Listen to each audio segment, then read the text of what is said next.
ನಮಸ್ಕಾರ. ಸೊನ್ನೆ ನ್ಯೂಸ್ಗೆ ಸ್ವಾಗತ. ನಾನು ಪ್ರಭಾವತಿ. ಮೊದಲಿಗೆ ಮುಖ್ಯಾಂಶಗಳು. ರೈತರೊಂದಿಗೆ ನಡೆಸಿದ 4ನೇ ಸಭೆ ಫಲ ಕೊಟ್ಟಿದ್ದು, ಕಳೆದ 8 ದಿನಗಳಿಂದ ನಗರದ ಜಿಲ್ಲಾ ಉಸ್ತುವಾರಿ ಸಚಿವರ ಕಚೇರಿ ಎದುರು ನಡೆಸುತ್ತಿದ್ದ ಅಹೋರಾತ್ರಿ ಧರಣಿಯನ್ನ ರೈತರು ಕೈಬಿಟ್ಟಿದ್ದಾರೆ. ಮಲ್ಲಿಕಾರ್ಜುನ ಸ್ವಾಮಿ. ವಿಷ್ಣುಪ್ರಿಯ ಗೋಶಾಲೆಯಲ್ಲಿ ಪ್ರತಿ ವರ್ಷದಂತೆ ಈ ವರ್ಷವೂ ಕೂಡ ಕಾರ್ತಿಕ ಮಾಸ ದೀಪೋತ್ಸವ ನಿಮಿತ್ತ 11,000ಕ್ಕಿಂತ ಹೆಚ್ಚು ದೀಪಗಳನ್ನು ಪ್ರಜ್ವಲಿಸಲಾಯಿತು. ಬೀದರ್ ಎನ್ಎಸಿ ಘಟಕವು ಇಂದು ಜಿಲ್ಲಾ ಭವಿಷ್ಯ ನಿಧಿ ಕಚೇರಿಗೆ ಮೆರವಣಿಗೆಯಲ್ಲಿ ತೆರಳಿ ಮನವಿ ಪತ್ರ ಸಲ್ಲಿಸಲಾಯಿತು. ನೈಸರ್ಗಿಕ ಕೃಷಿ ಕುರಿತು 5 ದಿನಗಳ ತರಬೇತಿ ಉದ್ಘಾಟನಾ ಕಾರ್ಯಕ್ರಮದಲ್ಲಿ ರೈತರಿಗೆ ಪ್ರತಿ ವರ್ಷ 4,000 ರೂಪಾಯಿ ಪ್ರತಿ ಎಕರೆಗೆ 2 ವರ್ಷಗಳವರೆಗೆ ಪ್ರೋತ್ಸಾಹಧನವಾಗಿ ನೆರವಾಗಿ ದೇವಿಕಾ ಆರ್. ಜಮಾತೆ ಇಸ್ಲಾಮಿ ಹಿಂದ್ ವತಿಯಿಂದ 10 ದಿನದ ಅಭಿಯಾನ. ನೆರೆಹೊರೆಯವರ ಹಕ್ಕುಗಳ ಕುರಿತು ರಾಷ್ಟ್ರಾದ್ಯಂತ ಅಭಿಯಾನ. ಜಮಾತೆ ಇಸ್ಲಾಮಿ ಹಿಂದ್ ರಾಜ್ಯ ಸಲಹಾ ಮಂಡಳಿ ಸದಸ್ಯ ಆಸಿಫುದ್ದೀನ್. ನಶಾಮುಕ್ತ ಭಾರತ ಅಭಿಯಾನಕ್ಕೆ ಎಲ್ಲರೂ ಕೈ ಜೋಡಿಸೋಣ. ಅಬಕಾರಿ ಡಿಸಿ ರವಿಶಂಕರ್. ಸುದ್ದಿಯ ವಿವರಗಳು. ಕಬ್ಬಿನ ಬೆಲೆ ನಿಗದಿ ಸಂಬಂಧ ಜಿಲ್ಲಾಧಿಕಾರಿ ಶಿಲ್ಪಾ ಶರ್ಮಾ ಅವರು ಕಬ್ಬು ಬೆಳೆಗಾರರು ರೈತರೊಂದಿಗೆ ನಡೆಸಿದ 4ನೇ ಸಭೆ ಫಲ ಕೊಟ್ಟಿದ್ದು, ಕಳೆದ 8 ದಿನಗಳಿಂದ ನಗರದ ಜಿಲ್ಲಾ ಉಸ್ತುವಾರಿ ಸಚಿವರ ಕಚೇರಿ ಎದುರು ನಡೆಸುತ್ತಿದ್ದ ಅಹೋರಾತ್ರಿ ಧರಣಿಯನ್ನ ರೈತರು ಕೈಬಿಟ್ಟಿದ್ದಾರೆ. ಬೆಳಗಾವಿ ಮಾದರಿಯಲ್ಲಿ ಪ್ರತಿ ಟನ್ ಕಬ್ಬಿಗೆ 3,300 ಕೊಡಬೇಕೆನ್ನುವುದು ರೈತರ ಬೇಡಿಕೆಯಾಗಿತ್ತು. ರಾಷ್ಟ್ರೀಯ ಹೆದ್ದಾರಿ ತಡೆ ಚಳವಳಿ ನಡೆಸಿ 8 ದಿನಗಳಿಂದ ಅಹೋರಾತ್ರಿ ಧರಣಿ ನಡೆಸುತ್ತಿದ್ದರು. ಬೀದರ್ ಜಿಲ್ಲೆಯಲ್ಲಿ ರಿಕವರಿ ಪ್ರಮಾಣ ಕಡಿಮೆ ಇರುವುದರಿಂದ ಬೆಳಗಾವಿಯಷ್ಟು ದರ ಕೊಡಲಾಗುವುದಿಲ್ಲ ಎಂದು ಜಿಲ್ಲಾಡಳಿತ ಹೇಳಿತ್ತು. ಆದರೆ ರೈತರು ಪಟ್ಟು ಸಡಿಸಿರಲಿಲ್ಲ.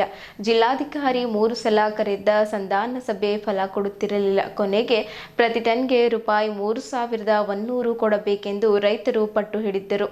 ಜಿಲ್ಲಾಧಿಕಾರಿ ಸಭೆ ಕರೆದು ಬೆಂಗಳೂರಿನಿಂದ ಜಿಲ್ಲಾ ಉಸ್ತುವಾರಿ ಸಚಿವ ಈಶ್ವರ್ ಬಿ ಖಂಡ್ರೆ ಅವರು ಕರೆ ಮಾಡಿ ಸಕ್ಕರೆ ಕಾರ್ಖಾನೆಗಳಿಂದ 2,900 ಹಾಗೂ ರಾಜ್ಯ ಸರ್ಕಾರ ಘೋಷಿಸಿರುವ ರೂಪಾಯಿ 50 ಸೇರಿಸಿ ಒಟ್ಟು ರೂಪಾಯಿ 2,950 ಕೊಡಲಾಗುವುದು ಎಂದು ಆಶ್ವಾಸನೆ ನೀಡಿದ್ದರು. ಇತರೆ ಬೇಡಿಕೆಗಳನ್ನು ಈಡೇರಿಸುವ ಸಂಬಂಧ ಬೀದರ್ ಜಿಲ್ಲೆಯಿಂದ ರೈತರನ್ನ ಒಳಗೊಂಡ ನಿಯೋಗ ಮುಖ್ಯಮಂತ್ರಿ ಬಳಿಗೆ ಕರೆದೊಯ್ಯಲಾಗುವುದು ಎಂದು ಹೇಳಿದ್ದರು. ಇದಕ್ಕೆ ರೈತರು ಸಮ್ಮತಿ ಸೂಚಿಸಿ ಧರಣಿ ಕೈಬಿಡುವ ನಿರ್ಧಾರ ಘೋಷಿಸಿದ್ದರು. ಬಳಿಕ ರೈತರು ಜಯಘೋಷ ಹಾಕಿ ಹಸಿರು ಶಾಲು ಬೀಸುತ್ತಾ ನಿಗಮಿಸಿದರು. ಬೆಳಗಾವಿಯಲ್ಲಿ 2 ಕಬ್ಬಿನ ತಳಿ ಸಂಶೋಧನಾ ಕೇಂದ್ರಗಳಿವೆ. ಕಲ್ಯಾಣ ಕರ್ನಾಟಕದಲ್ಲಿ ಒಂದು ಇಲ್ಲ. ಬೀದರ್ ಜಿಲ್ಲೆಯಲ್ಲಿ ಒಂದು ಸಂಶೋಧನಾ ಕೇಂದ್ರ ಸ್ಥಾಪಿಸಬೇಕು. ನಮ್ಮ ಜಿಲ್ಲೆಯ ಮಣ್ಣು ನೀರಿನಲ್ಲಿ ಯಾವ ತಳಿ ಬೆಳೆದರೆ ಸೂಕ್ಷ್ಮ ಎನ್ನುವ ಮಾಹಿತಿ ರೈತರಿಗೆ ಲಭಿಸುತ್ತದೆ. ಇದಕ್ಕೆ ಸರ್ಕಾರ ಆದ್ಯತೆ ಕೊಡಬೇಕು ಎಂದು ರೈತ ಮುಖಂಡ ಮಲ್ಲಿಕಾರ್ಜುನ ಸ್ವಾಮಿ ಸಭೆಯಲ್ಲಿ ಹೇಳಿದ್ದಾರೆ. ಕಬ್ಬಿನ ತೂಕ ಇಳುವರಿಯಲ್ಲಿ ರೈತರಿಗೆ ಮೋಸ ಮಾಡಲಾಗುತ್ತಿದೆ. ಇದನ್ನು ತಡೆಯಲು IAS ಅಧಿಕಾರಿ, ಆಹಾರ ಇಲಾಖೆ ಅಧಿಕಾರಿ, ಕೆಮಿಸ್ಟ್ರಿ ಹಾಗೂ ರೈತರನ್ನ ಒಳಗೊಂಡ ಸಮಿತಿ ರಚಿಸಬೇಕೆಂಬ 2 ಪ್ರಮುಖ ಬೇಡಿಕೆಗಳನ್ನು ಇಡಲಾಗಿದೆ. ಈ ಕುರಿತು ಸಿಎಂ ಬಳಿ ನಿಯೋಗದಲ್ಲಿ ತೆರಳಿ ಚರ್ಚಿಸಿ ನಿರ್ಧಾರ ಕೈಗೊಳ್ಳಲಾಗುವುದು ಎಂದು ಸಚಿವ ಈಶ್ವರ್ ಬಿ ಖಂಡ್ರೆ ಅವರು ಆಶ್ವಾಸನೆ ನೀಡುವುದರಿಂದ ಧರಣಿ ಕೈಬಿಡಲಾಗಿದೆ ಎಂದು ಮಾತನಾಡುತ್ತಾ ತಿಳಿಸಿದ್ದಾರೆ. ಈಗಾಗಲೇ ಹಲವೆಡೆ ಕಬ್ಬು ನುರಿಸುವ ಕೆಲಸ ಆರಂಭಗೊಂಡಿದೆ. ಜಿಲ್ಲೆಯಲ್ಲಿ ಚಳಿ ಕೂಡ ಜಾಸ್ತಿಯಾಗಿದೆ. ಧರಣಿಯಿಂದ ರೈತರಿಗೂ ಸಮಸ್ಯೆಯಾಗುತ್ತಿದ್ದು, ಜಿಲ್ಲಾಡಳಿತ ಕೂಡ ನಮ್ಮ ಬೇಡಿಕೆಗಿಂತ 150 ಕಡಿಮೆ ಕೊಟ್ಟಿದೆ. ಆದರೆ ಈ ನಿರ್ಧಾರ ಸಮಾಧಾನ ತಂದಿದೆ. ಪ್ರತಿ ಕ್ವಿಂಟಲ್ ಸಕ್ಕರೆಗೆ ಕೇಂದ್ರ ಸರ್ಕಾರ 4,000 ಬೆಂಬಲ ಬೆಲೆ ಘೋಷಿಸುವುದು ಸ್ವಾಗತಾರ್ಹ. ಕರ್ನಾಟಕದ ರೈತರ ಹೋರಾಟದಿಂದ ಇದು ಸಾಧ್ಯವಾಗಿದೆ. ಇಡೀ ದೇಶದ ಕಬ್ಬು ಬೆಳೆಗಾರರಿಗೆ ಲಾಭವಾಗಿದೆ ಎಂದಿದ್ದಾರೆ. ಮುಖಂಡರಾದ ಸಿದ್ದರಾಮಪ್ಪ ಅಂದೂರೆ, ಶಂಕರಪ್ಪ ಪಾರ, ವಿಠ್ಠಲ್ ರೆಡ್ಡಿ ಆಂದೂರ್, ಷಣ್ಮುಖಪ್ಪ, ಪ್ರವೀಣ್ ಕುಲಕರ್ಣಿ, ಬಸವರಾಜ ಅಷ್ಟೂರ್, ಕೊಂಡೀಬಾರಾವ್ ಪಾಂಡ್ರೆ, ವೈಜನಾಥ್ ಬುಯ್ಯ, ಶಂಕರ್ ಪಾಟೀಲ್ ಅತಿವಾಳ್, ಶಿವರಾಜ್ ಪಾಟೀಲ್ ಅತಿವಾಳ್, ವಿಠ್ಠಲರಾವ್ ಮಿತ್ರೆ, ಕಲ್ಲಪ್ಪ, ಶಿವಲೀಲಾ ಹೊಳಸಮುದ್ರ ಮತ್ತಿತರರು ಇದ್ದರು. ಸತತವಾಗಿ 8ನೇ ದಿನ ಅಹೋರಾತ್ರಿ ಧರ್ನಾ ಮತ್ತು ರಾಷ್ಟ್ರೀಯ ಹೆದ್ದಾರಿ ತಡೆ ಅಂದರೆ 9ನೇ ದಿನ ಕಾಲಿಟ್ಟಿದೆ. ಇವತ್ತು ನಮ್ಮ ಹೋರಾಟಕ್ಕೆ ಜಿಲ್ಲಾಡಳಿತ ಮತ್ತು ಸರ್ಕಾರ ಮಧ್ಯಸ್ಥಿಕೆ ವಹಿಸಿ ಕಾರ್ಖಾನೆಗಳಿಂದ ನಾವು ಕನಿಷ್ಠ 3,100 ರೂಪಾಯಿ ಆದರೂ ಪಡಿಬೇಕಂತ ಆಸೆ ಇತ್ತು. ಆದರೆ ಜಿಲ್ಲಾಡಳಿತ ಮತ್ತು ಉಸ್ತುವಾರಿ ಸಚಿವರು ಕಾರ್ಖಾನೆಗಳು ಉಳಿಬೇಕು, ಅದು ಆಗಬೇಕು ಅಂದರೆ ಆಯಿತು ಪರವಾಗಿಲ್ಲ, ನೀವರ ಉಳಿಲಿ ಅನ್ನುವ ದೃಷ್ಟಿಯಿಂದ ನಮ್ಮ ಹೋರಾಟವನ್ನು 2,950ಕ್ಕೆ ಒಪ್ಕೊಂಡಿದ್ದೀವಿ. ಮತ್ತು ಇವತ್ತೇನು ಕೇಂದ್ರ ಸರ್ಕಾರ 2,270 ರೂಪಾಯಿ ಅಂದ್ರೆ 4,000 ರೂಪಾಯಿ ಕುಂಟಲಿಗೆ MSP ನಿಗದಿ ಮಾಡಿದೆ. ಆ ಲೆಕ್ಕದ ಮೇಲೆ ಇನ್ನೂ ನಮಗೆ ದುಡ್ಡು ಸಿಗ್ತಕ್ಕಂಥ ಚಾನ್ಸ್ ಇದೆ. ಮುಂದೆ ಆ ಹೋರಾಟವನ್ನು ರೂಪಿಸ್ತೀವಿ. ಮತ್ತು ಬೀದರ್ ಜಿಲ್ಲೆಯಲ್ಲಿ ಒಂದು ಶುಗರ್ ರಿಸರ್ಚ್ ಸೆಂಟರ್ ಅಂದರೆ ಕಬ್ಬು ಹೊಸ ತಳಿಗಳನ್ನು ಬೀದರ್ದಲ್ಲಿ ನಡಿಲಿಕ್ಕೆ, ಇಲ್ಲಿ ರೈತರಿಗೆ ಅನುಕೂಲ ಆಗಲಿಕ್ಕೆ ಆ ಒಂದು ಈ ಹೋರಾಟದ ಮುಖಾಂತರ ಪ್ರಸ್ತಾವನೆಯನ್ನು ಸಲ್ಲಿಸಿ ಜಿಲ್ಲಾಧಿಕಾರಿಗಳು ಒಪ್ಕೊಂಡ್ರ, ಉಸ್ತುವಾರಿ ಸಚಿವರು ನಾವು ಮಾಡ್ತೀವಿ ಎಂದರ, ಮತ್ತು ಮುಖ್ಯಮಂತ್ರಿಗಳನ್ನು ನಮ್ಮ ಜಿಲ್ಲೆ ರೈತರಿಗೆ ತೊಗೊಂಡೋಗಿ ಏನು ರೈತರ ಸಮಸ್ಯೆವ ಮಾತಾಡಿಸ್ತೀನಿ ಅಂದರ, ಅಲ್ಲಿ ಒಂದೆರಡು ಕೆಲಸಗಳು ಮುಖ್ಯಮಂತ್ರಿ ಬಳಿ ಹೋದಾಗ ಬಳಿಗೆ ಆಗ್ತಾವೆ ಅನ್ನುವಂಥ ಭಾಷಾ ಭಾವನೆಯಿಂದ ಖುಷಿಯಾಗಿಲ್ಲ. ಆದರೂ ಒಂದು ಕೆಲವು ಸಮಾಧಾನದಿಂದ ಮತ್ತು ಜಿಲ್ಲಾಡಳಿತ ಮತ್ತು ಮಂತ್ರಿ ಹೇಳಿದ್ಕ ನಾವು ಇವತ್ತು ಹೋರಾಟವನ್ನು ಮುಂದೂಡಿದ್ದೇವೆ. ಈ ಹೋರಾಟಕ್ಕೆ ಪಕ್ಷಾತೀತವಾಗಿ ಎಲ್ಲ ರಾಜಕೀಯ ಪಕ್ಷಗಳು ನಮ್ಮ ಹೋರಾಟದಲ್ಲಿ ಭಾಗವಹಿಸಿ ನಮಗೆ ಹುರಿದುಂಬಿಸಿದ್ದಾರೆ, ನಮ್ಮ ಹೋರಾಟಕ್ಕೆ ಬೆಂಬಲಿಸಿದ್ದಾರೆ. ಅದಕ್ಕೆ ಎಲ್ಲ ಪಕ್ಷದ ನಾಯಕರಿಗೆ, ಸಚಿವರಿಗೆ, ಮಾಜಿ ಸಚಿವರಿಗೆ, ಶಾಸಕರಿಗೆ ಎಲ್ಲರಿಗೂ ಈ ಹೋರಾಟದ ಮುಖಾಂತರ ಅಭಿನಂದನೆ ಸಲ್ಲಿಸ್ತೀವಿ. ಅದೇ ರೀತಿ ನಮ್ಮ ಸಂಯುಕ್ತ ಕಿಸಾನ್ ಮೋರ್ಚಾ ಹೋರಾಟದಲ್ಲಿ ಭಾರತೀಯ ಕಿಸಾನ್ ಸಭಾ, ಮಜ್ದೂರ್ ಸಭಾ ಮತ್ತು ಕನ್ನಡ ಪರ ಸಂಘಟನೆ, ಸಾಹಿತಿಗಳ ಸಂಘಟನೆ, ಅನೇಕ ಸಂಘ ಸಂಸ್ಥೆ, ಬೀದರ್ ಜಿಲ್ಲಾ ವಕೀಲರ ಅಸೋಸಿಯೇಷನು ಮತ್ತು ಮಠಾಧೀಶರು ಎಲ್ಲರೂ ಇವತ್ತು ನಮಗೇನು ದೊಡ್ಡ ಶಕ್ತಿಯನ್ನು ತುಂಬ್ಯಾರ. ಆ ಶಕ್ತಿಯಿಂದ ನಮಗಿವತ್ತು ಕೆಲವೊಂದು ಕಾರ್ಖಾನೆಗಳ ಸಮಸ್ಯೆಗಳ ಬಗ್ಗೆ ಒಂದೆರಡು ಬಗೆಹರಿದಿವಿ. ಬೆಲೆಯಲ್ಲಿ ಸಮಾಧಾನ ಇಲ್ಲದೋದ್ರೂ ಭೀ ಒಂದು ಸಮಾಧಾನಕರ, ಖುಷಿಯಾಗಿಲ್ಲ, ಸಮಾಧಾನಕರವಾಗಿವೆ. ಇವತ್ತು ನಮ್ಮ ಎಲೆಕ್ಟ್ರಾನಿಕ್ ಮೀಡಿಯಾ, ಪತ್ರಿಕಾ ಮಾಧ್ಯಮ ಸತತವಾಗಿ ನಮ್ಮ 9 ದಿವಸ ರೈತರ ಒಂದು ಹೋರಾಟಕ್ಕೆ ಬೆಂಬಲಿಸಿ ರಾಜ್ಯಾದ್ಯಂತ ಸುದ್ದಿ ಮಾಡಿ ಸರ್ಕಾರ ಕಣ್ಣು ತೆರೆಸ್ತಕ್ಕಂಥದ್ದು ಮಾಡಿರಿ. ಅವರಿಗೂ ಸಹ ಅಭಿನಂದನೆ ಸರ್. ಒಂದು ಬಹುದಿನಗಳ ಬೇಡಿಕೆ ಈಡೇರಬೇಕಾಗಿತ್ತು. ದುರದೃಷ್ಟವಶಾತ್ ಅವರ ಒಂದು ಮುಖ್ಯವಾದ ಬೇಡಿಕೆ ಬೀದರ್ದಲ್ಲಿ ಜನಪ್ರತಿನಿಧಿಗಳ ಸ್ಪಂದನೆಯಿಂದ ಆಗಿಲ್ಲ. ನಾವು ಅದು ದುರದೃಷ್ಟಕರ ಅಂತೀವಿ. ಈ ಸಂವೇದನಶೀಲ ರಾಜಕಾರಣಿ ಇರಬೇಕು. ಮುಂಬರೋ ದಿನಗಳಲ್ಲಿ ಆದರೂ ಯಾಕಂದರೆ ರೈತರು ನಮ್ಮ ಜೀವನಾಡಿನ ನಮ್ಮ ಅನ್ನದಾತರು, ಅವ್ರ ಬಗ್ಗೆ ಪ್ರತಿಯೊಬ್ಬರಿಗೂ ಕಾಳಜಿ, ಪ್ರೀತಿ, ವಾತ್ಸಲ್ಯ ಇರಬೇಕು. ಕಾರಣ ಇನ್ನೊಮ್ಮೆ ಭಾರತ ಮನಸ್ಸಿಂದ ರೈತರು ಹೋಗ್ತಾ ಇದ್ದಾರೆ. ಆದರೆ ಮುಂಬರೋ ದಿನಗಳಲ್ಲಿ ಅವರ ಮನ ತುಂಬುವಂಥ ಕಾರ್ಯ ನಾವೆಲ್ಲರೂ ಮಾಡೋಣ ಅಂತ ನಾನು ರಾಜಕಾರಣದಲ್ಲಿ ಕಳಕಳಿಯಿಂದ ಕೇಳ್ಕೊಳ್ತಾ ಇದ್ದೇನೆ. ಬೀದರ್ ನಗರದ ಪ್ರಸಿದ್ಧ ದೇವಸ್ಥಾನಗಳಲ್ಲಿ ಒಂದಾದ ಶ್ರೀ ನರಸಿಂಹ ಸ್ವಾಮಿ ಜರ್ನಾವಳಿ ಇರುವ ಶ್ರೀ ಲಕ್ಷ್ಮೀ ನರಸಿಂಹ ಚಾರಿಟೇಬಲ್ ಟ್ರಸ್ಟ್ ವಿಷ್ಣುಪ್ರಿಯ ಗೋಶಾಲ ವತಿಯಿಂದ ಪ್ರತಿ ವರ್ಷದಂತೆ ಈ ವರ್ಷವೂ ಕೂಡ ಕಾರ್ತಿಕ ಮಾಸ ದೀಪೋತ್ಸವ ಕಾರ್ಯಕ್ರಮವನ್ನು ಸುನಿಲ್ ಪಾಠಕ್, ಸುನೀತಾ ಪಾಠಕ್ ಇವರ ನೇತೃತ್ವದಲ್ಲಿ ಕಾರ್ಯಕ್ರಮವನ್ನು ಹಮ್ಮಿಕೊಳ್ಳಲಾಗಿತ್ತು. ಮೊದಲಿಗೆ ಗೋಪೂಜೆ ಮಾಡುವ ಮೂಲಕ ಕಾರ್ಯಕ್ರಮಕ್ಕೆ ಚಾಲನೆ ನೀಡಲಾಯಿತು. ಸುಮಾರು 11,000ಕ್ಕಿಂತ ಹೆಚ್ಚು ದೀಪಗಳನ್ನು ಪ್ರಜ್ವಲಿಸಲಾಯಿತು. ವಿಶೇಷ ಎಂದರೆ ತಿರುಪತಿ ಮತ್ತು ಲಿಂಗದ ರೂಪದಲ್ಲಿ ದ್ವೀಪವನ್ನು ಪ್ರಜ್ವಲಿಸಲಾಯಿತು. ದೇವರು ಎಲ್ಲರಿಗೂ ಸುಖ, ಶಾಂತಿ, ಸಮೃದ್ಧಿ ಸಿಗಲಿ ಎಂದು ಪ್ರಾರ್ಥಿಸಿದ್ದರು. ಈ ವರ್ಷ ಮಳೆ ಹೆಚ್ಚಾಗಿದ್ದರಿಂದ ರೈತರು ಸಂಕಷ್ಟದಲ್ಲಿದ್ದಾರೆ. ಮುಂದಿನ ದಿನಗಳಲ್ಲಿ ಒಳ್ಳೆ ರೀತಿಯಿಂದ ಬೆಳೆ ಆಗಲಿ ಎಂದು ವಿಶೇಷವಾಗಿ ಪ್ರಾರ್ಥಿಸಿದ್ದರು. ಈ ಸಂದರ್ಭದಲ್ಲಿ ದೇವಸ್ಥಾನದ ಜನರಲ್ಲದೆ ಸುತ್ತಮುತ್ತಲಿನಿಂದ ಭಕ್ತರು ಬಂದು ದೇವರ ದರ್ಶನ ಪಡೆದು ಪುನೀತರಾದರು. ಈ ಸಂದರ್ಭದಲ್ಲಿ ಸಾಗರ್ ಪಾಠಕ್, ಭೂಷಣ್ ಪಾಠಕ್, ನರೇಶ್ ಪಾಠಕ್, ಮಹೇಶ್ ಪಾಠಕ್, ಯೋಗೇಶ್ ಪಾಠಕ್, ಹೇಮಂತ್ ಪಾಠಕ್, ಅಮೋಕ್ ಪಾಠಕ್, ದಿವಾಕರ್ ಪಾಠಕ್, ರೋಹಿತ್ ಪಾಠಕ್ ಸೇರಿದಂತೆ ಇತರರು ಇದ್ದರು.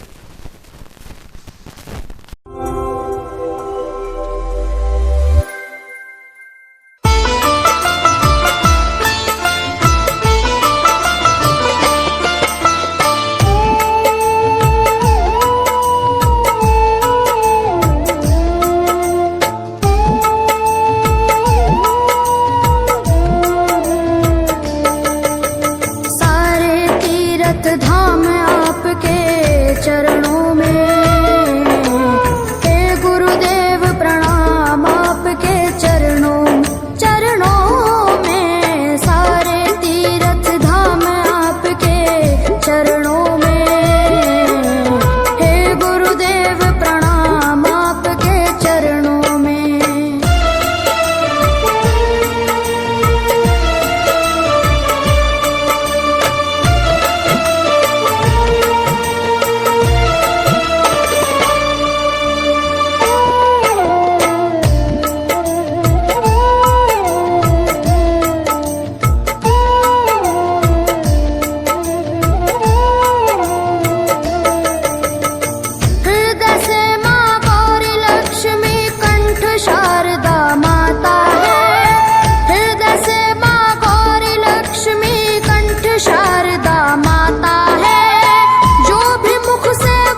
चरणों में। हे गुरुदेव प्रणाम आपके चरणों में, सारे तीर्थ धाम आपके चरणों में। हे गुरुदेव प्रणाम आपके चरणों में।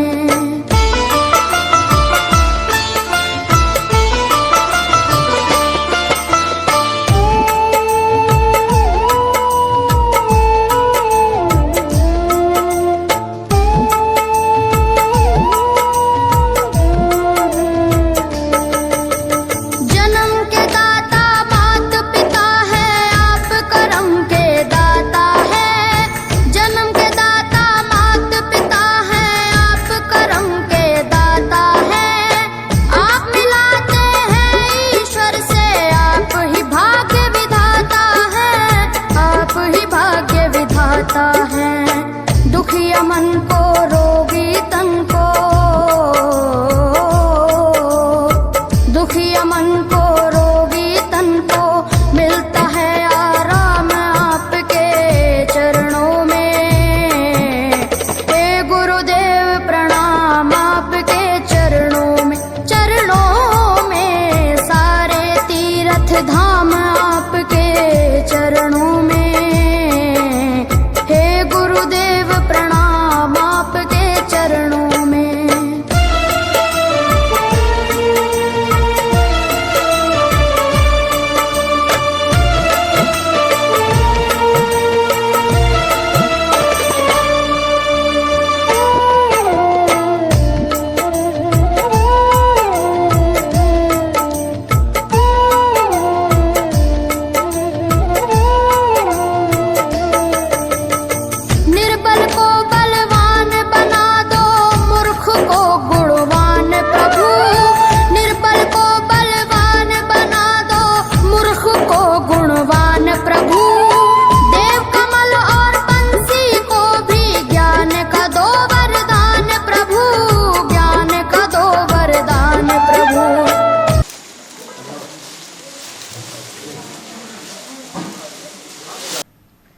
EPS 95 ನಿವೃತ್ತ ಉದ್ಯೋಗಿಗಳಿಗೆ ಹೈಯರ್ ಪೆನ್ಷನ್ ಮಂಜೂರಾತಿ ಪಡೆಯುವ ವಿಷಯದಲ್ಲಿ ರಾಜ್ಯ ಮಟ್ಟದ NAC ಕಾರ್ಯಕಾರಿಣಿಯ ಸೂಚನೆಯ ಮೇರೆಗೆ ಬೀದರ್ NAC ಘಟಕವು ಇಂದು ಜಿಲ್ಲಾ ಭವಿಷ್ಯ ನಿಧಿ ಕಚೇರಿಗೆ ಮೆರವಣಿಗೆಯಲ್ಲಿ ತೆರಳಿ ಮನವಿ ಪತ್ರ ಸಲ್ಲಿಸಲಾಯಿತು.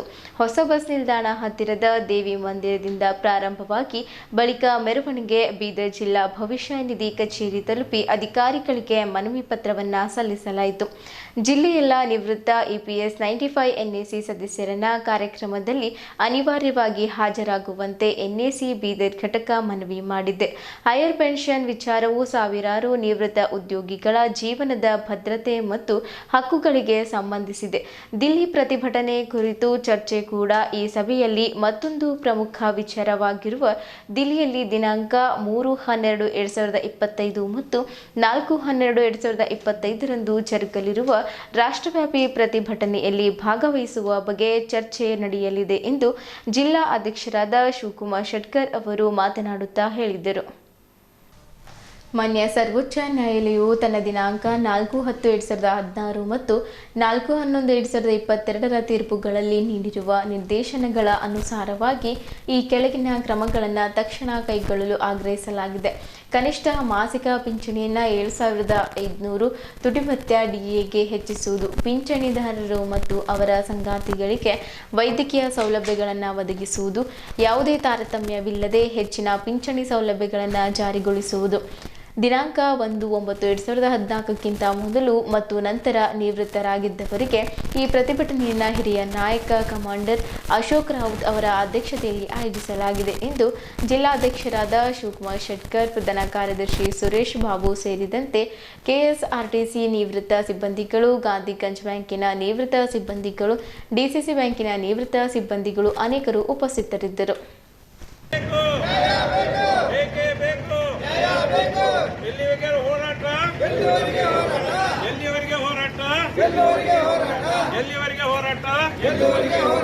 EPS 95 ಜಿಂದಾಬಾದ್ ಜಿಂದಾಬಾದ್ ಜಿಂದಾಬಾದ್ ಜಿಂದಾಬಾದ್ ಜಿಂದಾಬಾದ್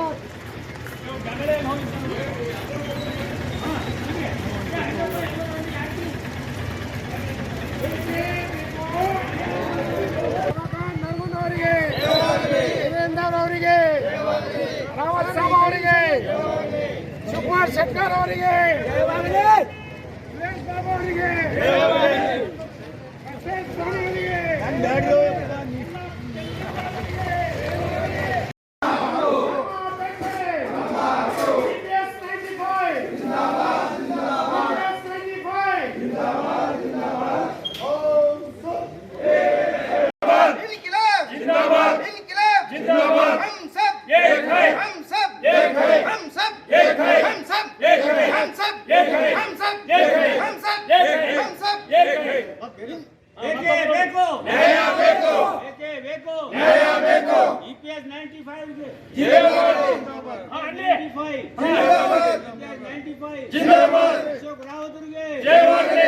EPS 95 ನಮ್ದು ಹಕ್ಕದ.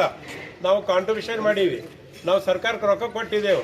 ಆದರೂ ನಮ್ಮ ಸರ್ಕಾರ ನಮ್ಮ ಪೆನ್ಷನ್ದಾರರಿಗೆ ಸಹಮತ ಕೊಡ್ತಾ ಇಲ್ಲ. ಸುಮಾರು 9 ವರ್ಷ ಆಯ್ತು, 8 ವರ್ಷ ಮುಗಿದು 9ನೇ ವರ್ಷ ನಡೆದು ಬುಲ್ದಾನದಾಗ ನಮ್ಮ ಸ್ಟ್ರೈಕ್ ಮಾಡ್ತಾ ಇದ್ದಾರೆ ನಮ್ಮ ಅಧ್ಯಕ್ಷರು ಅಶೋಕ್ ರಾವತ್ ಅವರು. ಅವ್ರಿಗೆ ಅವ್ರದ್ದು ಆದೇಶ ಮೇರೆಗೆ ಥ್ರೂಔಟ್ ಇಂಡಿಯಾದಾಗ ಇವತ್ತಿನ ದಿವಸ 19ನೇ ತಾರೀಕು ಎಲ್ಲ PF ಆಫೀಸು, ಎಲ್ಲ ಡೆಪ್ಟಿ ಕಮಿಷನರ್ ಆಫೀಸ್ಗೆ ನಾವು ಮನವಿ ಸಲ್ಲಿಸ್ತಾ ಇದ್ದೀವಿ. ನಮಗೆ ಏನದಂದ್ರೆ 81 ಲಕ್ಷ ಜನ ಪೆನ್ಷನರ್ಸ್ ಇದ್ದೀವಿ ಆಲ್ ಓವರ್ ಇಂಡಿಯಾದಾಗ. ಬೀದರ್ನಾಗ ಏನದ ಅಂತಂದ್ರೆ ಸುಮಾರು ಜನ ಇದ್ದೀವಿ, 3000 ಮ್ಯಾಕ್ ಜನ ಇದ್ದೀವಿ. ಆದ್ರೆ ಅವ್ರು ನಮಗೆ ಪೆನ್ಷನ್ ಕೊಡ್ತಾ ಇಲ್ಲ. PF ಆಫೀಸವ್ರು ಏನೋ ಒಂದು ಕಾರಣ ಹೇಳಿ ರಿಜೆಕ್ಟ್ ಅಂತ ಹೇಳತ್ತಾರ. ರಿಜೆಕ್ಟ್ ಮಾಡ್ಲಿಕ್ಕೆ ಹೈಕೋರ್ಟ್ ಆರ್ಡರ್ ಅದ, ಎಲ್ಲ ಕನ್ಸಿಡರ್ ಮಾಡ್ರಿ ಅಂತೇಳಿ ಮಾಡ್ತಾ ಇಲ್ಲ. ಅಟ್ಲೀಸ್ಟ್ ಮಿನಿಮಮ್ ಪೆನ್ಷನ್ ಕೂಡ ಅಂದ್ರೂ ಅದನ್ನು ಕೊಡ್ತಾ ಇಲ್ಲ. ಆ ಮಿನಿಮಮ್ ಪೆನ್ಷನ್ಗೋಸ್ಕರ ನಾವು ಇಡೀ ಎಲ್ಲ ನಮ್ಮ ಪೆನ್ಷನ್ದಾರ ನಾವು ಸ್ಟ್ರೈಕ್ ಮಾಡ್ತಾ ಇದ್ವಿ. ಬೀದರ್ ಜಿಲ್ಲಾ ಘಟಕದಿಂದ ನಾನು ಶಿವಕುಮಾರ್ ಶೆಟ್ಟರ್ ಅಧ್ಯಕ್ಷ ಆಗಿ, ಸುರೇಶ್ ಬಾಬು ಅವರು ಪ್ರಧಾನ ಕಾರ್ಯದರ್ಶಿ, ಸತ್ಯಕುಮಾರು, ನಮ್ಮ ಬಾಬುಸ್ವಾಮಿ ಉಪಾಧ್ಯಕ್ಷ ಆಗಿ ಎಲ್ಲರೂ ನಮ್ಮ ಪೂರ ಇಡೀ ಟೀಮ್ ನಮ್ದು NAC ಬೀದರು, ಬಸವ ಕಲ್ಯಾಣ, ಅವರಾದು, PNB bank, Gandhiganj bank, DCC bank ಎಲ್ಲ ಎಂಪ್ಲಾಯೀಸ್ ಸೇರ್ಕೊಂಡಾರ. ಅವರಿಗೂ ನಾವು ಧನ್ಯವಾದ ಹೇಳ್ತೀವಿ. ಈ ಮನವಿ ಮುಖಾಂತರ PF ಆಫೀಸ್ಗೆ ರಿಕ್ವೆಸ್ಟ್ ಮಾಡ್ತೀವಿ, ನಮ್ದು ಮಿನಿಮಮ್ ಪೆನ್ಷನ್ ಅಟ್ಲೀಸ್ಟ್ ಕೊಡ್ರಿ. ನಿಮಗೆ ಹೆಚ್ಚು ಕೊಡ್ಲಕ್ಕೆ ನಿಮ್ಮ ಕೈಲಿ ಆಗಲ್ಲೋದ್ರೆ ಮಿನಿಮಮ್ ಪೆನ್ಷನ್ ನಮ್ದು ರೊಕ್ಕವ, ಕೋಟ್ಯಾಂತರ ರೂಪಾಯಿ ನಮ್ಮ ರೊಕ್ಕವ, ಅದು ಕೊಡ್ತಾ ಇಲ್ಲ ಇವರು. ಆ ರೊಕ್ಕ ಕೊಡ್ಲಾಕ ನಾವು ಸ್ಟ್ರೈಕ್ ತೊಗೊಂಡು ಇವತ್ತು ನಾವು ಅಪೀಲ್ ಮಾಡ್ತಾ ಇದ್ದೀವಿ. ಇವತ್ತಿನ ದಿವಸ ನಮ್ಮ ಅಶೋಕ್ ರಾವತ್ ಅವರು ರಾಜ್ಯ ಮಟ್ಟಕ್ಕೆ ಎಲ್ಲ ಕಡೆ ಅಡ್ಡಾಡ್ತಾ ಇದ್ದಾರೆ. ಮತ್ತು 3 ಮತ್ತು 4ನೇ ತಾರೀಕು ನಾವು ದಿಲ್ಲಿ ಚಲೋ ಕಾರ್ಯಕ್ರಮ ಇಟ್ಕೊಂಡಿದ್ದೇವೆ. ಇದಕ್ಕೆ ಮುಂಚೆ ದಿಲ್ಲಿದಾಗ ಕಾರ್ಯಕ್ರಮ ಮಾಡಿದ್ದೇವೆ ಜನತಾ ಮಂತ್ರಿ ಆಗಸ್ಟ್ 3ನೇ ತಾರೀಕು. ಈ ಡಿಸೆಂಬರ್ 3 ತಾರೀಕಿಗೂ ನಾವು ದಿಲ್ಲಿದಾಗ ಒಂದು ಕಾರ್ಯಕ್ರಮ ಇಟ್ಕೊಂಡಿವಿ. ಎಲ್ಲ ಪಾರ್ಲಿಮೆಂಟ್ದಾಗ ಡಿಸ್ಕಷನ್ ಆಗ್ಯದ. ಆದ್ರೂ ಇವ್ರು ನಮ್ಮದು ಲೇಬರ್ ಮಿನಿಸ್ಟರ್ ಅವರು ಮಾಂಡವಿಯರ್ ಅವರು ಸಹಕರಿಸ್ತಾ ಇಲ್ಲ. ನಾವು ರಿಕ್ವೆಸ್ಟ್ ಮಾಡ್ತೀವಿ ಮನವಿ ಮುಖಾಂತರ ನಮ್ದೊಂದು ಕನಿಷ್ಠ ಪೆನ್ಷನ್ ಕೊಟ್ಟು ನಮಗೆ ಸಹಕರಿಸಬೇಕಾಗಿ ಮೋದಿಯವರಿಗೆ, ಪ್ರಧಾನಮಂತ್ರಿಯವರಿಗೆ, ಹೋಮ್ ಮಿನಿಸ್ಟರ್ ಅವರಿಗೆ ಎಲ್ಲರಿಗೂ ರಿಕ್ವೆಸ್ಟ್ ಮಾಡ್ಕೊಳ್ತೀನಿ. ನಮ್ಮದೇ ರಾಜ್ಯದಾದಂಥ ಸೀತಾರಾಮನ್ ಸಹನು ಸಹಕಾರ ಮಾಡಬೇಕಂತ ನಾವು ವಿನಂತಿ ಮಾಡ್ಕೊಳ್ತೀವಿ. ನಾವು ಅವರಿಗೆ ನಮ್ಮದು EF ಎನ್ಫೋರ್ಸ್ಮೆಂಟ್ ಆಫೀಸರ್ ಸಾರಿಗೆ ಇವತ್ತು ನಾವು ಸಬ್ಮಿಟ್ ಮಾಡಿ ಇದಕ್ಕೆ ಮುಂದಿನ ಕ್ರಮ ವಹಿಸಬೇಕಂತೇಳಿ ನಾನು ರಿಕ್ವೆಸ್ಟ್ ಮಾಡ್ಕೊಳ್ತಾ ಇದ್ದೀನಿ. ಬೇಕೇ ಬೇಕು, हमारी मांगे पूरी करो, हमारी मांगे पूरी करो. EPS 95 जिंदाबाद, जिंदाबाद. EPS 95 जिंदाबाद, जिंदाबाद. अशोक राव आगे बढ़ो, हम तुम्हारे साथ हैं. अशोक ಗೌರ್ಮೆಂಟ್ ಆಫೀಸರ PF ಆಫೀಸ್ ಬಿದ್ದಾರ. ಇವು ಪೆನ್ಷನರ್ಸ್ ಎಲ್ಲ ನಮಗೇನು ಮನವಿ ಸಬ್ಮಿಟ್ ಮಾಡ್ತಾ ಇದಾರಲ್ಲ, ಅದು ನಾನು ಹೆಡ್ ಆಫೀಸ್ ಕ್ಲಾಸ್ ಕೊಡ್ತೇವೆ. ಆ ಪೆನ್ಷನ್ ಬಗ್ಗೆ ನಾನು ಇದು ಇಲ್ಲ, ಇದ್ರ ಬಗ್ಗೆ ಏನು ನಿಮಗೆ ಬಲ್ಲ ಮಾಹಿತಿ ಅದ ಅಂದ್ರೆ ಯಾಕೆ ಇದು ಹೆಲ್ಡಪ್ ಯಾಕಂತ ಹೇಳಿದ್ರೆ ಗೌರ್ಮೆಂಟ್ ಮಾಡಬೇಕಲ್ಲ, ಅದು ಗೌರ್ಮೆಂಟ್ ನಿಮ್ಮ ಹತ್ರ ಏನು ಮಾಹಿತಿ ಅದ ತಿಳಿಸಿ. ಇನ್ಫಾರ್ಮೇಶನ್ ಇಲ್ಲ, ಏನು ಬಂದಿಲ್ಲ. ನಿಮ್ಗೆ ಸೆಂಟ್ರಲ್ ಗೌರ್ಮೆಂಟ್ ದಿಂದ ಏನಾರ ಗೈಡ್ಲೈನ್ಸ್ ಏನು ಬಂದಿಲ್ಲ. ನಾವು 7500 ಫೈಟ್ ಮಾಡ್ತೀವಿ, ಅದ್ರ ಕಡೆಯಿಂದ ಏನು ಗೈಡೆನ್ಸ್ ಬಂದಿಲ್ಲ, ಏನು ಬಂದಿಲ್ಲ. ಮತ್ತೊಂದು ನ್ಯಾಯ ಪ್ರಪೋಸಲ್ ಕಳಿಸಿಲ್ಲ. ಯಾವಾಗ್ರಿ ಸರ್ ನೀವೇ ಎಲ್ಲ 60 ವಯಸ್ಸು ಇದೇ 28ಕ್ಕ ಮುಂದಿನ 28 ಜನವರಿ ಒಳಗಾಗಿ ನೀವು ಶಿಫ್ಟ್ ಮಾಡಿದ್ರಿ ಒಳ್ಳೇದು. ಇಲ್ಲಂದ್ರೆ ನೀವು ಭೂ ಕಡ್ತಲೇ ಕೊಡ್ತೇವೆ, ನೀವು ಖಾಲಿ ಮಾಡೋ ತನಕ.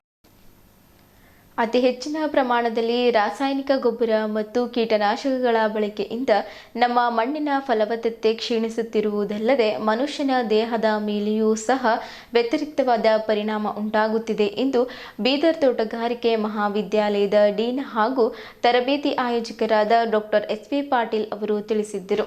ಅವರು ತೋಟಗಾರಿಕೆ ವಿಜ್ಞಾನಗಳ ವಿಶ್ವವಿದ್ಯಾಲಯ, ಬಾಗಲಕೋಟೆ ತೋಟಗಾರಿಕಾ ಮಹಾವಿದ್ಯಾಲಯ ಬೀದರ್ ಮತ್ತು ರಾಷ್ಟ್ರೀಯ ನೈಸರ್ಗಿಕ ಕೃಷಿ ಮಿಷನ್, ಕೃಷಿ ಮತ್ತು ರೈತರ ಕಲ್ಯಾಣ ಇಲಾಖೆ, ಭಾರತ ಸರ್ಕಾರ ನವದೆಹಲಿ ಇವರ ಸಹಯೋಗದಲ್ಲಿ ಬೀದರ್ ಜಿಲ್ಲೆಯಲ್ಲಿ 30 ಜನ ಸಮುದಾಯ ಸಂಪನ್ಮೂಲ ವ್ಯಕ್ತಿಗಳಿಗೆ ಕೃಷಿ ಸಖಿಗಳಿಗೆ ಬೀದರ್ ತೋಟಗಾರಿಕೆ ಮಹಾವಿದ್ಯಾಲಯದಲ್ಲಿ ಹಮ್ಮಿಕೊಂಡಿದ್ದ ನೈಸರ್ಗಿಕ ಕೃಷಿ ಕುರಿತು 5 ದಿನಗಳ ತರಬೇತಿ ಉದ್ಘಾಟನಾ ಕಾರ್ಯಕ್ರಮದಲ್ಲಿ ಭಾಗವಹಿಸಿ ಮಾತನಾಡಿದರು.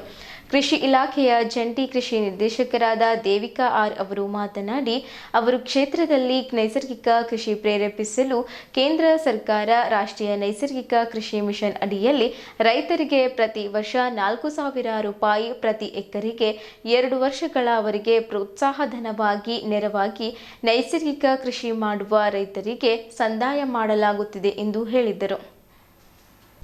ಕೃಷಿ ಸಖಿಯರು ನೈಸರ್ಗಿಕ ಕೃಷಿಗೆ ಅವಶ್ಯಕವಿರುವ ಜೀವಾಮೃತ, ಬೀಜಾಮೃತ, ಘನಜೀವಾಮೃತ, ದಶಪರ್ಣ, ಶುಂಠಿ, ಅಸ್ತ್ರ ಹೊದಿಕೆ ತಂತ್ರಜ್ಞಾನಗಳನ್ನು ಸ್ವತಃ ಕಲಿತು ರೈತರು ಬೀದರ್ ಜಿಲ್ಲೆಯಾದ್ಯಂತ ನೈಸರ್ಗಿಕ ಕೃಷಿ ಹೆಚ್ಚಿಸಲು ಶ್ರಮವಹಿಸಬೇಕೆಂದು ಸಲಹೆ ನೀಡಿದರು. ರಾಯಚೂರು ಕೃಷಿ ವಿಶ್ವವಿದ್ಯಾಲಯದ ನಿವೃತ್ತ ಪ್ರಾಧ್ಯಾಪಕರು ಮಾತನಾಡಿ, ರಾಸಾಯನಿಕ ಕೃಷಿಯಿಂದ ಹಳ್ಳಿಗಳಲ್ಲಿಯೂ ಸಹ ಕ್ಯಾನ್ಸರ್ ಪ್ರಕರಣಗಳು ಹೆಚ್ಚುತ್ತಿದ್ದು, ಇದನ್ನು ಕಡಿಮೆ ಮಾಡಲು ರೈತರು ನೈಸರ್ಗಿಕ ಕೃಷಿ ಅಳವಡಿಸುವುದು ಅತ್ಯಂತ ಅವಶ್ಯಕವಾಗಿದೆ ಎಂದು ಹೇಳಿದರು. ತರಬೇತಿಯಲ್ಲಿ ನೈಸರ್ಗಿಕ ಕೃಷಿ ಕಿರುಹೊತ್ತಿಗೆ ಹಾಗೂ ವಿವಿಧ ಹಸ್ತಪ್ರತಿಗಳನ್ನು ಲೋಕಾರ್ಪಣೆಗೊಳಿಸಿದ್ದರು. ಹಾಗೂ ಸುಮಾರು 30 ಜನ ಬೀದರ್ ಜಿಲ್ಲೆಯ ಸಮುದಾಯ ಸಂಪನ್ಮೂಲ ವ್ಯಕ್ತಿಗಳು, ಕೃಷಿ ಸಖಿಯರು ಪಾಲ್ಗೊಂಡು ಕಾರ್ಯಾಗಾರದ ಸದುಪಯೋಗ ಪಡೆದುಕೊಂಡರು. ಈ ಕಾರ್ಯಕ್ರಮದಲ್ಲಿ ಕಮಠಣ್ ಗ್ರಾಮದ ಪ್ರಗತಿಪರ ನೈಸರ್ಗಿಕ ಕೃಷಿ ರೈತರಾದ ವೈಜನಾಥ್ ನಿಡೋದ, ಸಂಯೋಜಕರು ಸಹಾಯಕ ಪ್ರಾಧ್ಯಾಪಕರಾದ ಡಾಕ್ಟರ್ ವಿಪಿ ಸಿಂಗ್, ಸಹ ಸಂಯೋಜಕರಾದ ಡಾಕ್ಟರ್ ಅಂಬರೀಶ್, ಡಾಕ್ಟರ್ ವಿಜಯ್ ಮಹಾಂತೇಶ್ ಸೇರಿದಂತೆ ಶಿಕ್ಷಕ ಶಿಕ್ಷಕೇತರ ಸಿಬ್ಬಂದಿಗಳು ಉಪಸ್ಥಿತರಿದ್ದರು. ಡಾಕ್ಟರ್ ಅರವಿಂದ್ ಕುಮಾರ್ ರಾಥೋಡ್ ಸ್ವಾಗತಿಸಿದರು. ಡಾಕ್ಟರ್ ಅಂಬರೀಶ್ ವಂದಿಸಿದರು. ಡಾಕ್ಟರ್ ಜಾನ್ವಿ ಡಿ.ಆರ್ ಕಾರ್ಯಕ್ರಮವನ್ನು ನಿರೂಪಿಸಿದ್ದರು. ರಾಷ್ಟ್ರೀಯ ನೈಸರ್ಗಿಕ ಕೃಷಿ ಮಿಷನ್ನಿಂದ ಮತ್ತೇನು ನಾವು ಒಂದು ನೈಸರ್ಗಿಕ ಕೃಷಿ ಕುರಿತು 5 ದಿನಗಳ ಕಾರ್ಯಕ್ರಮವನ್ನು ನಮ್ಮ ತೋಟಗಾರಿಕಾ ಮಹಾವಿದ್ಯಾಲಯ ಬೀದರ್ಗೆ 2 ಹಂತಗಳಲ್ಲಿ ಕೊಟ್ಟಿರ್ತಾರೆ. ಈಗಾಗಲೇ ನಾವು ಈ ತಿಂಗಳು 13ನೇ ತಾರೀಕು ಹಿಡಿದು 17ನೇ ತಾರೀಕುವರೆಗೆ 30 ಜನ ಕೃಷಿ ಸಖಿಯರಿಗೆ ಈ ನೈಸರ್ಗಿಕ ಕುರಿತು ನಾವು ತರಬೇತಿ ಕೊಟ್ಟಿದ್ದೇವೆ. ಇದು 2ನೇ ತರಬೇತಿ. ಇವತ್ತು ಪ್ರಾರಂಭವಾಗಿ ಇದೇ ತಿಂಗಳು 22ನೇ ತಾರೀಕು ಈ ಒಂದು ತರಬೇತಿ ಕಾರ್ಯಕ್ರಮವನ್ನು ಮುಗಿತು. ಇದು ತರಬೇತಿ ಕಾರ್ಯಕ್ರಮದಲ್ಲಿ ನಮ್ಮ ತೋಟಗಾರಿಕಾ ಮಹಾವಿದ್ಯಾಲಯದಲ್ಲಿ ಇರ್ತಕ್ಕಂಥ ವಿಜ್ಞಾನಿಗಳಾಗಿರ್ಬೋದು, ಮತ್ತು ಕೃಷಿ ಕಾಲೇಜು ಕಲಬುರಗಿ ಆಗಿರ್ಬೋದು, ಮತ್ತು ಬೇರೆ ಬೇರೆ ಇಲಾಖೆಯಿಂದ, ಕೃಷಿ ಇಲಾಖೆಯಿಂದ ಮತ್ತು ತೋಟಗಾರಿಕೆ ಇಲಾಖೆಯಿಂದ ಮತ್ತು ಸಾವಯವ ಕೃಷಿ ಮತ್ತು ನೈಸರ್ಗಿಕ ಕೃಷಿಯ ಪ್ರಗತಿಪರ ರೈತರಿಂದ ನಾವು ಈ ಕೃಷಿ ಸಖಿಯರಿಗೆ ಒಳ್ಳೆ ಕ್ಲಾಸ್ ರೂಮಲ್ಲಿ ಕೂಡ ತರಬೇತಿ ಕೊಡ್ತೀವಿ. ಅದರಲ್ಲೇ ಪ್ರಾತ್ಯಕ್ಷಿತವಾಗಿ ತಾವೆಲ್ಲ ಇಲ್ಲಿ ಇಟ್ಟಿರುವಂಥ ನೈಸರ್ಗಿಕ ಕೃಷಿಗಳ ಪರಿಕರಣಗಳು ನೋಡ್ತಿರ್ಬೋದು. ಜೀವಾಮೃತ ಆಗಿರ್ಬೋದು, ಬೀಜಾಮೃತ ಆಗಿರ್ಬೋದು, ಘನ ಜೀವಾಮೃತ ಆಗಿರ್ಬೋದು, ಪ್ರತಿಯೊಂದು ನಮ್ಮ ಕಾಲೇಜಿನಲ್ಲಿ ನಮ್ಮ ಒಂದು ನೈಸರ್ಗಿಕ ವಿಭಾಗದಲ್ಲಿ ಅದಕ್ಕೆ ಸಂಬಂಧಪಟ್ಟ ಸಂಯೋಜಕರಾದ ಡಾಕ್ಟರ್ ವಿಜಯ್ ಮಹಾಂತೇಶ್ ಅವರು ಮತ್ತು ಡಾಕ್ಟರ್ ವಿ ಪಿ ಸಿಂಗ್ ಅವರು ಎಲ್ಲರೂ ಸೇರಿ ಇಲ್ಲೇ ಕಾಲೇಜಿನಲ್ಲೇ ನಾವು ಏನು ಗೋ ಮೂತ್ರದಿಂದಾಗಿರ್ಬೋದು, ಸಗಣಿಯಿಂದಾಗಿರ್ಬೋದು ನಮ್ಮಲ್ಲೇ ತಯಾರಿಸಿ ಅವ್ರಿಗೆ ಯಾವ ಥರ ತಯಾರು ಮಾಡಬೇಕು ಅನ್ನೋದು ಪ್ರಾತ್ಯಕ್ಷಿತ ಮುಖಾಂತರ ನಾವು ನಮ್ಮ ಕೃಷಿ ಸಖಿಯರಿಗೆ ತೋರಿಸ್ಕೊಳ್ತೀವಿ. ಅದು ಅಲ್ಲದೆ ಇದೇ ಕಮಠಾಣದಲ್ಲಿರ್ತಕ್ಕಂಥ ನಮ್ಮ ವೈಜನಾಥ್ ಅವರು ನೈಸರ್ಗಿಕ ಕೃಷಿಯಲ್ಲಿ ಭಾಳ ಆದಾಯನೂ ತೆಗಿತಾ ಇದ್ದಾರೆ. ಮತ್ತು ಅವರೇ ಶ್ರೀಮತಿಯವರು ಕೂಡ 24x7 ಇದರಲ್ಲಿ ಸ್ಟ್ರಾಬೆರಿ, ಸಾವಯವ ಕೃಷಿಯಲ್ಲಿ ಸ್ಟ್ರಾಬೆರಿ ಬೆಳಿಬೇಕಂದ್ರೆ ಅಷ್ಟು ಸುಲಭದ ಮಾತಲ್ಲ. 1 ಎಕರೆಗೆ ಸುಮಾರು 5 ರಿಂದ 6 ಲಕ್ಷ ರೂಪಾಯಿ ಖರ್ಚು ಬರುತ್ತೆ. ಆದಾಯ ಎಷ್ಟು ಬರುತ್ತೆ ಅನ್ನೋದು ನೀವೇ ವಿಚಾರ ಮಾಡಿರಿ. ಅದು ಪ್ರತಿ ವಾರ ಅವರಲ್ಲೇ ತಯಾರಿತಕ್ಕಂಥ ಜೀವಾಮೃತ ಆಗಿರ್ಬೋದು, ಅದನ್ನು ಪ್ರತಿ ವಾರ ಆ ಸ್ಟ್ರಾಬೆರಿ ಗಿಡಗಳಿಗೆ ಕೊಟ್ಟು ಬಳಸ್ತಾ ಇದ್ದಾರೆ. ಏನೇನು ಉಪಯೋಗ ಮಾಡಬೇಕಾಗಿರೋದು ಪರಿಕರಗಳಿವೆ ಅಲ್ಲ, ಅವು ಎಲ್ಲವುದ್ರ ಬಗ್ಗೆ ಈ 5 ದಿನದ ತರಬೇತಿಯಲ್ಲಿ ಅವರಿಗೆ ಸಂಪೂರ್ಣವಾದ ಮಾಹಿತಿಯನ್ನು ನಮ್ಮ ತೋಟಗಾರಿಕಾ ಎಲ್ಲ ಸೈಂಟಿಸ್ಟು ಸಹ ಅವ್ರಿಗೆ ನೀಡ್ತಾರೆ. ಆ ಒಂದು ಮಾಹಿತಿ ಮತ್ತು ತಾಂತ್ರಿಕತೆ ಎರಡನ್ನೂ ಸಹ ಅವರು ನಮ್ಮ ರೈತರಿಗೆ ಮಾಡ್ತೀವಿ. ನಾವು ಈ ವರ್ಷ 3750 ರೈತರನ್ನ ಕವರ್ ಮಾಡ್ತೀವಿ. ನೆಕ್ಸ್ಟ್ ಇಯರ್ ಮತ್ತೆ 3750 ರೈತರನ್ನ ಕವರ್ ಮಾಡ್ತೀವಿ. ಇದರಲ್ಲಿ ಬ್ರಿಡ್ಜಿಂಗ್ ಅಂದರೆ ನಮ್ಮ ಕೃಷಿ ಸಖಿಯರು ಈ ಮಾಹಿತಿಯನ್ನು ಅವರು ನಮ್ಮ ರೈತರಿಗೆ ತಲುಪಿಸ್ತಾರೆ. ಸೊ ಈ ಒಂದು ಯೋಜನೆ ಏನಂದರೆ ಸರ್ ಹೇಳಿದಾಗೆ ಏನು ನಮ್ಮ ಮಣ್ಣಿನ ಮೇಲೆ ಪರಿಣಾಮ ಬೀರ್ತಾ ಇದೆ, ಇಲ್ಲ ಮನುಷ್ಯರ ಆರೋಗ್ಯದ ಮೇಲೆ ಪರಿಣಾಮ ಬೀರ್ತಾ ಇದೆ, ಮತ್ತು ಆಹಾರದಲ್ಲಿ ವಿಷಮುಕ್ತವನ್ನಾಗಿ ಮಾಡಬೇಕು, ಮತ್ತು ನೈಸರ್ಗಿಕವಾಗಿ ಎಲ್ಲದನ್ನು ರಾಸಾಯನಿಕ ಮುಕ್ತ ಒಂದು ಆಹಾರ ಪದ್ಧತಿ ಮತ್ತು ಇದನ್ನು ಕೃಷಿನೂ ಸಹ ಅಳವಡಿಸ್ಕೊಳ್ಬೇಕು ಅನ್ನೋದು ಇಲ್ಲಿ ಒಂದು ಮುಖ್ಯವಾದ ಉದ್ದೇಶ. ಆಮೇಲೆ ಸರಿ ಹೇಳಿದಾಗ ಎಲ್ಲನೂ ನಿಮಗೆ ತೋರಿಸಿದ್ದಾರೆ. ಇದರಲ್ಲಿ ಬ್ರಹ್ಮಾಸ್ತ್ರ, ಅಗ್ನಿ, ಇದು ನೀಮಾಸ್ತ್ರ ಎಲ್ಲವೂ ಸಹ ಇಲ್ಲಿ ಅವರೇ ಸ್ವತಃ ಮಾಡಿ ಅದನ್ನು ಇಲ್ಲಿ ಅಳವಡಿಸ್ಕೊಳ್ಬೇಕಂತಲೇ ಟ್ರೈನಿಂಗ್ ಆಗ್ತಾ ಇದೆ. ಸೊ ಈ ಒಂದು ಮಾಹಿತಿಯನ್ನು ಕೊಟ್ಟು ತುಂಬ ಥ್ಯಾಂಕ್ ಯು. ಜಮಾತೆ ಇಸ್ಲಾಮಿ ಹಿಂದ್ ವತಿಯಿಂದ ಮಾದರಿ ನೆರೆಹೊರೆ ಮಾದರಿ ಸಮಾಜ ಎಂಬ ಶೀರ್ಷಿಕೆಯಲ್ಲಿ ನೆರೆಹೊರೆಯವರ ಹಕ್ಕುಗಳ ರಾಷ್ಟ್ರೀಯ ಮಟ್ಟದ ಅಭಿಯಾನವನ್ನು ನವೆಂಬರ್ 21ರಿಂದ ನವೆಂಬರ್ 30ರವರೆಗೆ ಹಮ್ಮಿಕೊಳ್ಳಲಾಗಿದೆ ಎಂದು ಜಮಾತೆ ಇಸ್ಲಾಮಿ ಹಿಂದ್ ರಾಜ್ಯ ಸಲಹಾ ಮಂಡಳಿ ಸದಸ್ಯ ಮೊಹಮ್ಮದ್ ಇಸಾಫುದ್ದೀನ್ ತಿಳಿಸಿದ್ದರು. ನಗರದ ಪತ್ರಿಕಾ ಭವನದಲ್ಲಿ ಪತ್ರಿಕಾಗೋಷ್ಠಿಯಲ್ಲಿ ಮಾತನಾಡಿ, ಸಮಾಜದ ಮುಂದೆ ನೆರೆಹೊರೆಯವರ ಹಕ್ಕುಗಳ ಅತ್ಯುತ್ತಮ ಮಾದರಿಯನ್ನು ಪ್ರಸ್ತುತಪಡಿಸುವುದು, ಪರಸ್ಪರ ಬಗ್ಗೆ ಕಾಳಜಿ, ಸಹಕಾರ, ಶಿಸ್ತು, ಮಹತ್ವ ಮತ್ತಿತರ ಸಾಮಾಜಿಕ ಹೊಣೆಗಾರಿಕೆಗಳನ್ನು ನಿರ್ವಹಿಸಲು ಪ್ರೇರೇಪಿಸುವುದು, ನೆರೆಹೊರೆಯವರ ಮಧ್ಯೆ ಇರುವ ಅಂತರವನ್ನು ನೀಗಿಸಿ ಅವರ ಮಧ್ಯೆ ಸೌಹಾರ್ದತೆ ಸಂಬಂಧ ಬೆಳೆಯುವಂತೆ ಮಾಡುವುದು ಹಾಗೂ ದಾರಿಹೋಕರು, ಸಹೋದ್ಯೋಗಿಗಳು, ಪ್ರಯಾಣಿಕರು, ರಸ್ತೆಯ ನಿಯಮಗಳು, ವಾಹನ ಸಂಚಾರದ ನಿಯಮಗಳ ಬಗ್ಗೆ ಕಾಳಜಿ ಉಳ್ಳವರಾಗಿ ಮಾಡುವುದಾಗಿದೆ. ನವೆಂಬರ್ 30ರವರೆಗೆ ನಡೆಯಲಿರುವ ಈ ಅಭಿಯಾನದ ಪ್ರಯುಕ್ತ ಪ್ರವಚನ, ಮೊಹಲ್ಲಾ ಸಭೆಗಳು, ಕರಪತ್ರ ವಿತರಣೆ, ಕೌಟುಂಬಿಕ ಭೇಟಿ, ಸಾಂಸ್ಕೃತಿಕ ಕಾರ್ಯಕ್ರಮ, ಟ್ರಾಫಿಕ್ ನಿಯಮಗಳು, ಜಾಗೃತಿ ಸಮಾವೇಶ ಹಾಗೂ ವಿದ್ಯಾರ್ಥಿ ಯುವಕರ ರ್ಯಾಲಿ ಮುಂತಾದ ವೈವಿಧ್ಯತೆಯ ಕಾರ್ಯಕ್ರಮಗಳನ್ನು ಹಮ್ಮಿಕೊಳ್ಳಲಾಗುವುದು ಎಂದು ತಿಳಿಸಿದ್ದರು. ಕಳೆದ 77 ವರ್ಷಗಳಿಂದ ಯಾವುದೇ ಪಕ್ಷದೊಂದಿಗೆ ಸಂಬಂಧ ಇಲ್ಲದೆ ಸಮಾಜ ಸೇವೆ ಮಾಡುತ್ತಿರುವ ಜಮಾತೆ ಇಸ್ಲಾಮಿ ಹಿಂದ್ ವತಿಯಿಂದ ಇತ್ತೀಚೆಗೆ ಶಿವರುದ್ರ ಬೇಲಿಮಠ್ ಸ್ವಾಮೀಜಿ ಕಾರ್ಯಕ್ರಮವೊಂದರಲ್ಲಿ ಮಾತನಾಡಿ, ಮನುಷ್ಯ ಚಂದ್ರನ ಬಳಿಗೆ ಹೋಗುತ್ತಿದ್ದಾನೆ, ಆದರೆ ಪಕ್ಕದ ನೆರೆಹೊರೆಯವರ ಬಳಿ ಹೋಗುತ್ತಿಲ್ಲ ಎಂದು ಬೇಸರ ವ್ಯಕ್ತಪಡಿಸಿದ್ದರು. ಹೀಗಾಗಿ ನಮ್ಮ ರಾಷ್ಟ್ರ ಮಟ್ಟದಲ್ಲಿ ಈ ಕಾರ್ಯಕ್ರಮ ಹಮ್ಮಿಕೊಳ್ಳಲಾಯಿತು ಎಂದು ಆಸಿಫುದ್ದೀನ್ ತಿಳಿಸಿದ್ದರು. ಸಮಾಜದಲ್ಲಿ ಬದಲಾವಣೆ ತರುವ ಕೆಲಸಕ್ಕೆ ಜಮಾತೆ ಇಸ್ಲಾಮಿ ಹಿಂದ್ ಕೆಲಸ ಮಾಡುತ್ತಿದೆ. ಇಲ್ಲಿ ಯಾವುದೇ ಒಂದು ಧರ್ಮಕ್ಕೆ ಸೀಮಿತಗೊಂಡಿಲ್ಲ. ಸಮಾಜದಲ್ಲಿ ಅನೇಕ ಶಕ್ತಿಗಳು ಒಡೆಯುವ ಕೆಲಸ ಮಾಡುತ್ತಿದೆ. ಹೀಗಾಗಿ ಯುವಕರು, ಮಹಿಳೆಯರು, ಮಕ್ಕಳು ಮತ್ತು ಪ್ರತ್ಯೇಕ ಕಾರ್ಯಕ್ರಮಗಳನ್ನು ಹಮ್ಮಿಕೊಂಡಿದ್ದೇವೆ ಎಂದರು. ಜಮಾತೆ ಇಸ್ಲಾಮಿ ಹಿಂದ್ ಬೀದರ್ನ ಸದಸ್ಯರಾದ ಮೊಹಮ್ಮದ್ ನಿಜಾಮುದ್ದೀನ್ ಮಾತನಾಡಿ, ರಾಷ್ಟ್ರಮಟ್ಟದಲ್ಲಿ ಈ ಅಭಿಯಾನ ಹಮ್ಮಿಕೊಂಡಿದ್ದು ಸದ್ಯ ಹೆಸರಿಗೆ ಮಾತ್ರ ನೆರೆಹೊರೆಯವರು ಎಂದು ಹೇಳಲಾಗುತ್ತಿದೆ. ಆದರೆ ಅವರ ಸುಖ ದುಃಖ, ಮಾನ ಮರ್ಯಾದೆ ಬಗ್ಗೆ ಕೇಳುವವರಿಲ್ಲ. ಹೀಗಾಗಿ ನೆರೆಹೊರೆಯವರ ಸುಖ ದುಃಖದಲ್ಲಿ ಪಾಲ್ಗೊಳ್ಳಬೇಕಾಗಿದೆ. ಜಾಗೃತಿ ಮೂಡಿಸುವುದೇ ಈ ಅಭಿಯಾನದ ಮುಖ್ಯ ಉದ್ದೇಶವಾಗಿದೆ ಎಂದರು. ನವೆಂಬರ್ 21 ಹಾಗೂ 28ರಂದು ಶುಕ್ರವಾರದ ಕಾರಣ ಎಲ್ಲ ಮಸೀದಿಗಳಲ್ಲಿ ಈ ಅಭಿಯಾನ ಕುರಿತು ಪ್ರವಚನಗಳು ನಡೆಯಲಿವೆ.